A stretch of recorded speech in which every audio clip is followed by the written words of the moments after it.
So we're here with Craig Hale, a multi-business owner in Sydney. We're about to have a bit of a Q&A just to find out a little bit about him and his history and his plans for the future. So welcome to the show, Craig. Thanks, Tanya. So before we start, I'm just going to read out a bit of his resume just so we know what we're talking about to start with, and then the second part of the interview will go into a little bit more depth.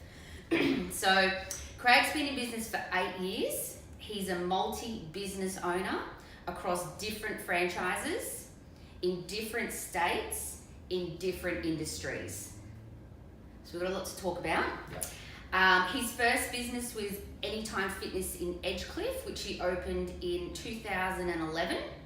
He then grew that to 2 more clubs over in Western Australia over the next 3 years. He then sold those 3 clubs, opens another club in Sydney only just 2 or 3 months ago. That's right. So a total of 5 Anytime clubs. Yep. You also branched out to another franchise, Flip Out, Yes. which is a trampoline. An indoor kids trampoline. Trampoline. Yeah. Interesting. That was also in Queensland in 2016. You built that from scratch and then you sold that within 2 years. Then you bought into another brand called Orange Theory, which is a fitness studio model. That's right. In 2017. This was the first existing business that you decided to buy into, and then you've got some plans with expanding that moving forward. Yep. Big resume, Craig. I'm How do tired. you feel? A bit exhausted. Okay, so after hearing that, take us back to what did you do before? This is only in the last 8 years. What Right. did you do before you were a businessman? Tell us your story. So I originally studied pharmacy at University of Sydney. So I was a qualified pharmacist and practiced clinically, and sort of evolved that qualification into working for some pharmaceutical companies in drug information, and then moved more into the marketing promotional space and working in advertising.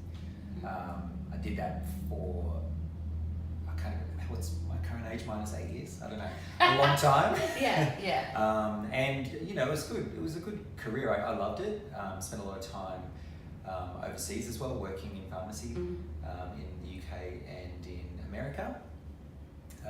And then in the last few years, I was back in Australia working as a medical manager for Allergan.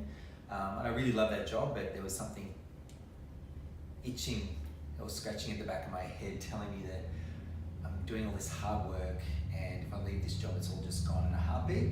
So I took a breath and thought I need to make a change. So it took about 12 months. I was going to take 12 months off and just float and try and figure out what I wanted to do. And about 2 months into that, met up with one of my friends who just opened this new franchise model called Anytime Fitness. Yeah. Who was that? It was Peter Lloyd. Oh, yeah. Yeah. So we met them. They just opened St Leonard's. I think it was one of the very early Anytime clubs that opened. Thought it sounded great. And we just moved to Edgecliff, where we opened Anytime Fitness Edgecliff, and there was this vacant tenancy around the corner. And so my partner Drew and I looked at it and thought, this makes sense, and just jumped in head first. Literally. Yeah. Without a lot of research. Can you remember a specific or a pivotal flick that you just went, we're going all in on this? Can you remember a moment, or talk us through that you just went all in? I think it was. I think there were 2 moments. One was when we actually, after we sort of thought about the idea a bit more, and truly at that stage I had no idea what it meant to be owning and running a business or a gym business at all, which is probably good. Yeah. Because maybe I wouldn't have done it. Yes. Yes. Yeah. Yeah. So ignorance is sometimes works in your favour. Yes. So I think we went and met with Peter at his actual Anytime Fitness gym in St Leonard's, and got a feel for it. And I think it just felt comfortable and it felt right, and it was really exciting. And I think I had a lot of pressure on myself to figure out what was next for me, because I'd already left Allergan. I was just doing some locum work as a pharmacist, which doesn't really pay that well. And I think I'd freed up my brain to really make a decision. So I was putting a lot of pressure on myself to think, okay, this is it. And then I remember when we actually did make the decision, we were on a holiday in Canada, and we did all the transferring of money and signed the documents all while in Canada for our first territory, which was Edgecliff. Yeah. Great. And why, were you attracted to the fitness industry, or was it the business model, or you're not quite sure, like what? Yeah, look, I wasn't specifically attracted to or looking for something within the fitness industry, but it felt like a good fit, and I think that's because, my background in pharmacy, it's all about healthcare, wellness. I just love the ability to help people out, use my knowledge and experience to be able to guide them, and I think that just naturally transitioned into the fitness industry quite well, because people are coming to you looking for help to achieve their goals. So right. It worked perfectly. Yeah, nice, excellent. So, was starting, running, and owning a business what you thought it was going to be? Yes. Really? Yeah. I mean, I think a business, yes, but a fitness business, there was a few gaps in my knowledge about what it would take. Yeah. I think I was pretty prepared to set up a business, making sure we followed all the, had the entity set up correctly. I knew my obligations as a business owner to the tax office and so you did your own research like that? Self-taught. So Drew had been running his own business but hadn't really had any employees at that stage, so we had a bit of an idea about setting things up. Right. And then I'm a bit of a figure it out myself kind of person. Like, I'll go and find the information. I trusted myself to figure that stuff out. Yeah. So I wasn't overwhelmed or surprised by any of the business operations, I guess, and setup. Where probably I was very naive was in thinking what it would take to operate a fitness business. So I was thinking, oh great, you set up a gym, put some equipment in there, and then you can just hang out with all your members. No. I quickly learned that it was a sales and marketing based business. Very heavily sales focused.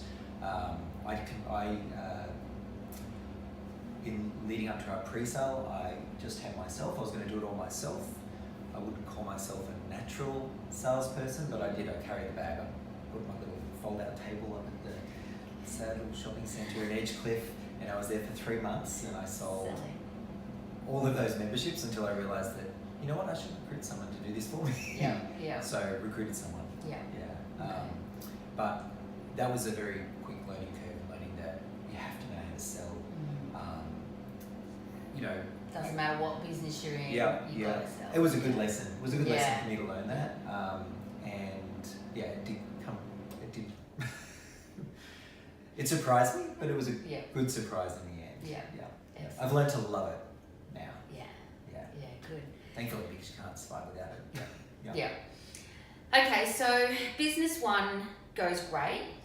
What made you decide to grow? Was that something you thought, was your long-term plan or even your short-term plan to do more than one business, or were you going to go and see how that went, or what made you then go, all right, we want to do more of these? It definitely wasn't the plan when we first opened Anytime Fitness Edgecliff, but because it was so successful, I replaced myself within the business to have a manager who was running pretty self-sufficiently, and I thought, oh, we should do another one, thinking that we could replicate the success 2, 3, 4 times over. So that's what started us looking at opening up another Anytime Fitness. And at the time, Anytime Fitness was really hot. I was going to say, why Western Australia? Like even Sydney, why so WA? Anytime Fitness blew up. It was very hot, especially in New South Wales. Finding what we assessed to be quality territories to put a new location in was hard in Sydney. I also wanted to get the benefits of owning multiple clubs close to each other in a cluster, because I perceived that as making it easier to run them. So couldn't really achieve that in Sydney. Probably not so in WA, I didn't know that either, but that made us go look elsewhere. We looked at other states. We knew that the brand, there was a lot more competition in Queensland, price-driven competition in Queensland. Melbourne, I didn't really get a feel for the Melbourne market, so we went to WA. No previous experience in WA, but a lot of good opportunities for territories at that point in time. Okay, so you opened 3 in WA. That's right. Yeah. So tell us what were some of your challenges in building and running 3 clubs in a different state, as well as, you know, running 3 of them over there. I didn't perceive many challenges in the initial phase of getting them set up and built. I think that was through having a good builder that I could trust that could manage things locally. Once they were up and running, the biggest challenge was around staff engagement. So having your staff on the other side of the country, left to their own devices, you're really reliant on their ability to, you know, want to push and drive that business, or you being able to maintain a good culture despite being on other sides of the country to ensure that you're all aligned with what you're trying to achieve. And that was probably the constant pain point over the 3 or 4 years that I owned all of those clubs is recruitment and engaging those team members. And as a result, too, running a gym on the other side of the country, your costs of operations are higher, not just because of the travel, but you do staff them up more because people want to have a buddy, and it's a low staff model, but you need a couple of people in there to bounce off each other to make it successful. So that was probably the most challenging thing. The WA market or the economy in WA sort of changed a fair amount from when we first got into it, from when we left it. Initially, it was very hard to find good people because there was the mining boom. People get paid a lot of money to go work on mines. Towards the end, a lot of those skilled people were coming back. So it's actually, there was a few more options for hiring good people. Their salary expectations were high though. Fitness industry. Well, coming from the mines, you can't compete with that. Exactly. Okay, so a couple of years go past in WA, and then you decide to sell all 3. Was there a strategy? Was there a moment where you just went, okay, it's now getting too hard, or you weren't getting the results? What happened there? What was your strategy? Look, my strategy was always to not hold those long term. I was thinking, I think in the 5-year franchise term, if you do want to sell within those 5 years, the best time to sell the Anytime Fitness model anyway is probably around the 2 to 3 year mark, because that's when it's at its peak.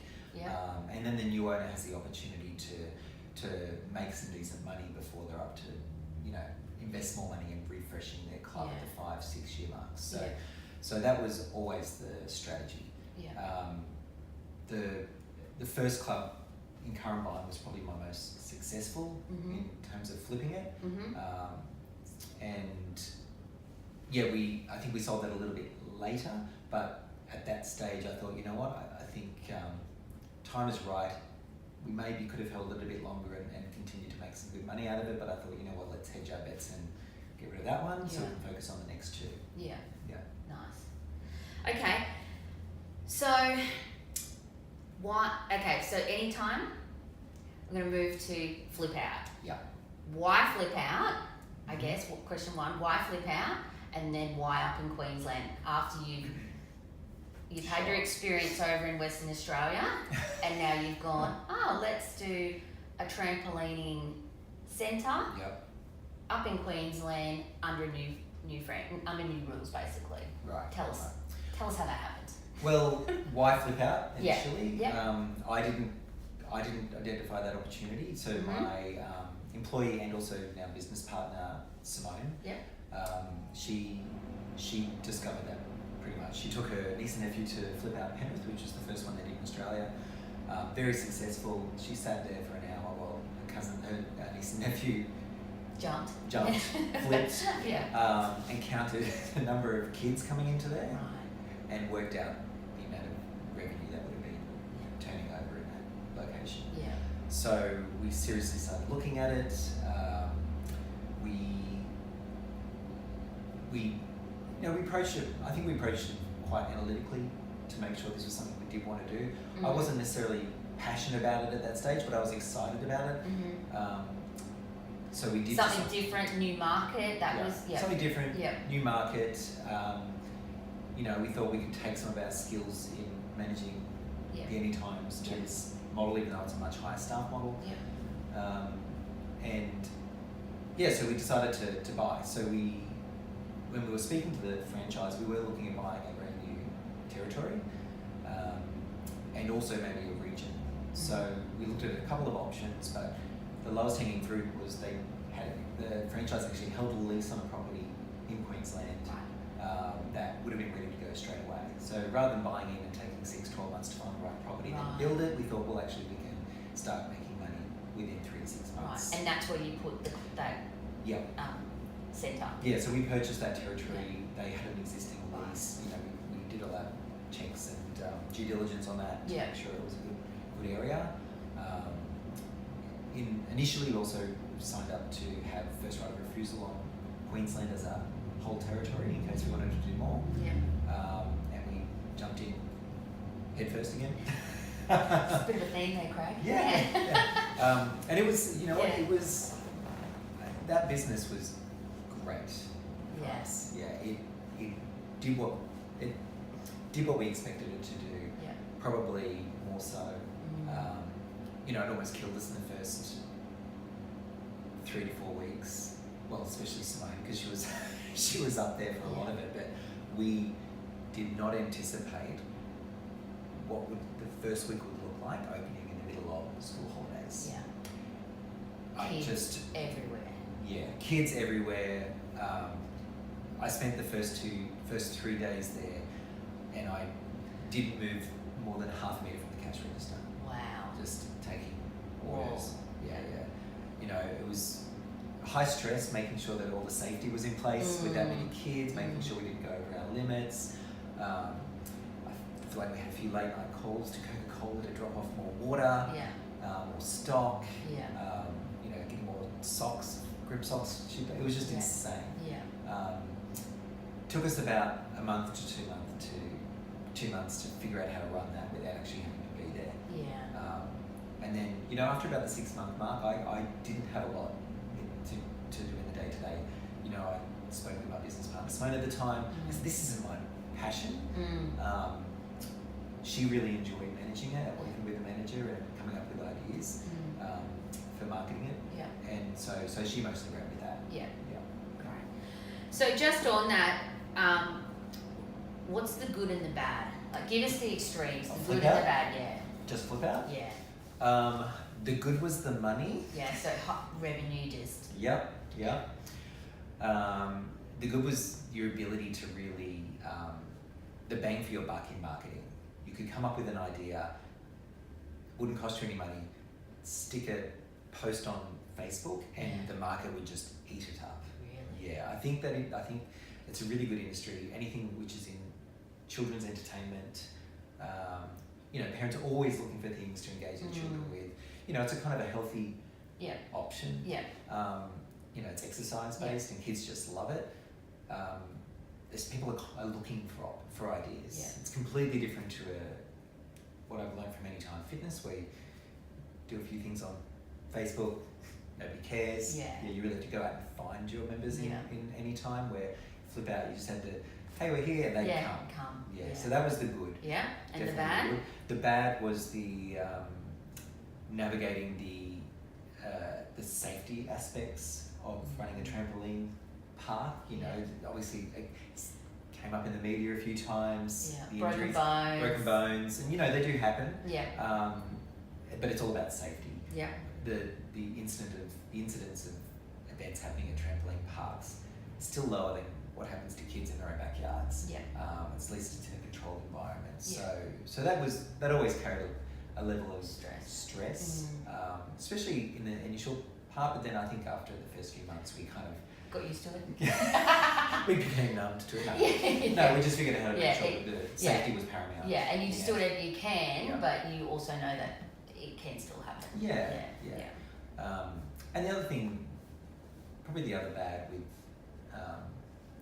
the trampoline park was just, it was interstate. Yeah. There's a problem, you can't just turn up. Yeah. I think when we went into Flip Out, the pain of running the businesses over in WA hadn't fully realised to us yet. So saying that, Flip Out was way easier than any times in Perth. Yeah. But yeah, that was another complicating factor. Yeah, fair enough. Okay, so the third business Orange Theory comes into play. Yes. Explain to us how you got into this. How did this come into your perimeter? So that's it, like a few years before Orange Yeah. Theory, Simone and I were looking at other business options and other business models outside of Anytime. I think we both, I'd said, maybe we should just buy another Anytime in Australia, in New South Wales, close to where Edgecliff was. And I think we're a bit tired of Anytime just because of the experience in WA. So we've always been looking. We heard that Orange Theory Fitness was coming to Australia.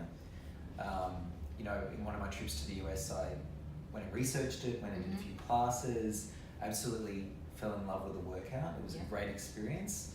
And then explored whether we would do that in Australia. At that stage, we weren't really confident yet that it was going to be launched correctly in Australia, so we decided, let's hold off for a while. Yeah. Then it came back and knocked on the door because the master franchise was handed over to Collective Wellness, who's the same master franchisor for Anytime. So then we thought, okay, well now we know who's going to be running it and supporting it. So we started to look at it again. Yeah. We did identify that it's going to be a lot more work. It's a more of a hands-on, customer service-based business model that's going to require a lot more effort than say Anytime. So I spoke to Sandy Ray, who owns the Anytime Fitness in Bondi Junction, which is a neighbour to us. Yeah. And we decided, Sandy, Simone, my business partner Flip Out, and myself decided to go in threesies with it. We wanted to keep it local. We wanted to make sure we had territories in the eastern suburbs. There was one existing studio in Bondi Junction. So we ended up purchasing that existing studio off the previous owner and then buying some territories in that area. Yeah. So they're all in the same area. Okay. Yeah. So buying your first existing business, what were some different? What were the big differences? Your challenges taking over, because in your histories you've built them from scratch, so you can create your own culture, your own rules. This one's your first one you've had to go at with buying existing. Tell us some challenges. What? Yeah. I was going to ask. Let me get started. Yeah, I was going to say, would you do it again? But by the sounds that you've had a lot of success building things from scratch. So you need to tell us, the difference. So give it to us. Would I do it again? Sure. Buy an existing a business? Yeah. You would still after even okay, good but to know. we knew it would be a bit of work because you got a lot to change. Yeah. Now I think if I did it again, I'd know how much energy I'd need to do it. Right. Look, coming into that business, we knew there were going to be a few issues with it. We don't think the culture was right with the team. The culture wasn't right with the members. It was kind of hovering on the performance level of, is it making money? Is it not making money? So we knew we had a bit of work to do. What we probably didn't anticipate is that there was running a Orange Theory business and the tools that you had to run that business was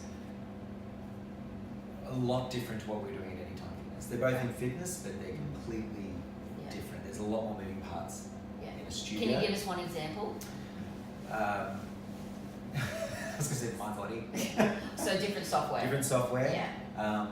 I think the other part about another example of how it is really different is that at Anytime you've got a facility and you're managing your member experience just through how you onboard them and welcome them and hopefully ensure they're the right fit.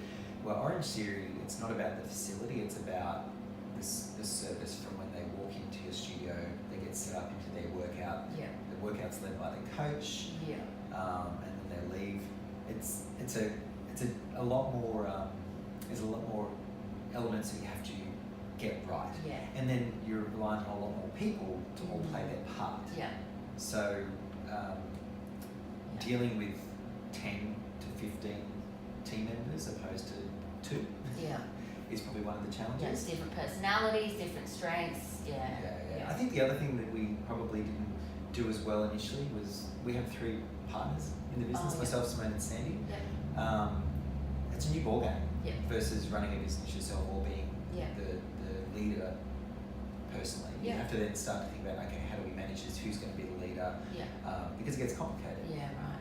So not only have you now got a business that's quite new to you as well, it's new for you working with other owners, That's right. partners. Yeah. That's right. And we defined our roles. Yeah. But in an Yeah, initial stage Yeah. of the business, it's all hands on deck and it gets muddied. Yeah. Especially from the perspective of your team. Yeah. They don't know who to look at. Yeah. Yeah. Which one? Oh. Yeah. Okay, cool. Okay, so moving back to Anytime, you've just opened Paddington in the last 2 to 3 months. 2.5 months. 2.5 months. Yep. How's it going? I know it's early days, but how's that going? Great. I wasn't sure if I had the appetite to do an Anytime and another Anytime, and then this opportunity was just too good to be true. I really enjoyed the build process. I think I was so lucky in finding a great team that I had to launch that club with. Yeah. Thanks to you. Thanks for Shed that.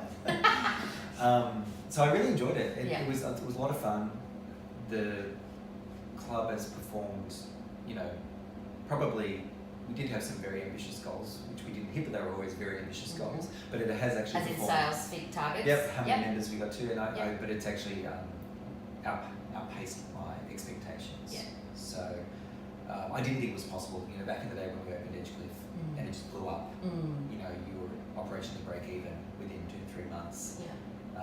Not having to fund the business, and Paddington has done the same. So thank you. Great. Great. Yeah. Excellent. Okay, so more of a personal level now.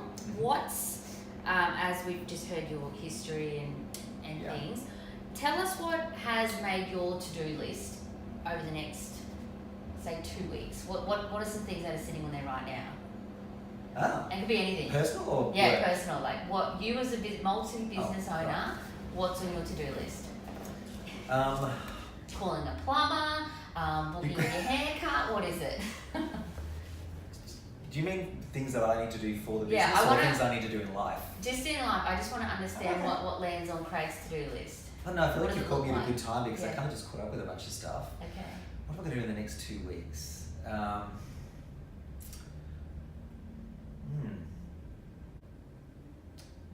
Stumped me. Okay, well, what was on there that you just sort of written off?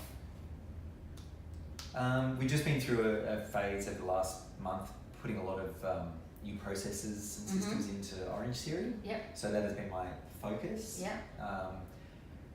And the same with Anytime. Now that I've got 2 Anytimes, we've got a group manager and 2 clubs to work across. We've been putting in a whole lot of new processes and systems in place. So that was on my to-do list Yeah. before. So I guess you're right. Actually, on the Yeah. to-do list now is get a haircut, Yeah. go to the dentist. Yeah. Do you need to go to the podiatrist? Yeah. Yeah, a bunch of old things like that. Plus, it's giving me a bit of headspace to start thinking about family and future again. So I've got another Yes. baby on the way. Yes. So I have my to-do list is to sort out my superannuation strategy over the next 20 years. Sounds fun. Yeah. No. Question of decide for one time. Yeah, okay, cool. So you are human, that's nice. Yeah. Cool. Alright, so what does your long-term game look like? More businesses, more family time, more travel? What's that look like? Long-term game. Long-term game. Look, in the next 5 years, it's going to be, I know what it's going to be. It's going to be me battling with myself to not take on new businesses and focusing on family. Right. Yeah. I think I realised taking Orange Theory was about the same time that my first daughter Coco was born. So trying to do a new business and a new baby Yes. is really, really tough. Yes. So with another one coming along, Yes. I need to exercise some resistance and just stick with what we've got and actually enjoy it for a little bit. Yeah. I really like my 2 Anytime clubs. Yeah. Orange Theory, we finally feel like we're understanding what it takes and we're hitting our groove. And yes, we probably will have some more studios coming up in the coming years, but I think it's a known entity. You know what we've got to do with that. So really, it's about focusing on family. Nice. And I think it sounds boring, superannuation. Yeah. But, It's important. but now I need to start thinking about the future. Yeah. My brain shifted to think about, okay, long-term sustainability, what's the best for my family, spending more time with kids, Not hoping they'll sleep that extra 30 minutes so I can get some work done. Yeah. Yeah. Okay, nice. And last question as we wrap up, what advice would you give someone thinking about starting their own business? I think you need to find someone that's done it and spend time with them. If it's a particular type of business and there's similar businesses out there, go and spend some time working in one. Just immerse yourself in it, because I think one of the things that I see time and time again is someone, they really want to jump feet first into starting a new business, and sometimes it's a double whammy. They've never run a business before, so they're trying to figure out how to run a business, and then they're also trying to figure out how to run that type of business in that industry, and you can't balance both at the same time. One's got to give.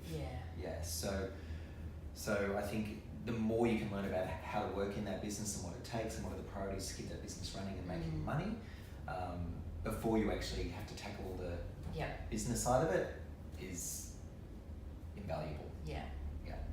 Great advice. And don't tell yourself lies about, don't make assumptions or convenient assumptions about how much money it's going to cost and how quickly it's going to start making money. Think about that, but also think about what happens if it doesn't do that. What's my strategy? Just so you're not stressed and making decisions out of fear. Good one. All right, we'll finish on that one. Thanks, Craig. Cool. All right, well, thanks for your time today, Craig. No problems. We do hope this is helpful, and wish you all the best for all of your future businesses and family. Thanks.